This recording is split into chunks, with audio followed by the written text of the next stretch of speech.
ফেনী বাংলাদেশের হাইব্রিড শহরদের অন্যতম একটি শহর, যেখানে দালানের পর দালান, বিল্ডিংয়ের পর বিল্ডিং গড়ে উঠেছে। আধুনিক শহরগুলোর একটি অন্যতম শহর। আসুন আমরা ফেনী সম্পর্কে কিছু তথ্য জানি। ফেনী জেলার উল্লেখযোগ্য অবদান রয়েছে।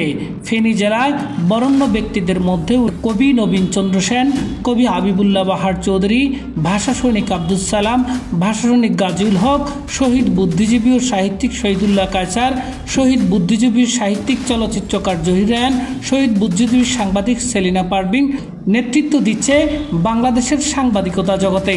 এছাড়াও উত্তরে কুমিল্লা এবং ভারতের ত্রিপুরা রাজ্য, দক্ষিণে চট্টগ্রাম জেলা ও বঙ্গোপসাগর, পূর্বে চট্টগ্রাম জেলার ভারতের ত্রিপুরা রাজ্য এবং পশ্চিমে নোয়াখালী জেলা অবস্থিত।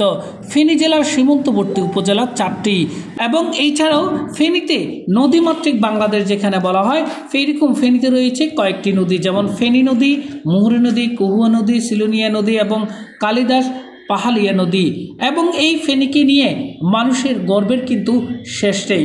আসুন আমরা ফেনীকে নিয়ে গর্ববোধ করি, ফেনীর কথা বলি, ফেনীকে দেখি, ফেনী সম্পর্কে ভালোভাবে জানি।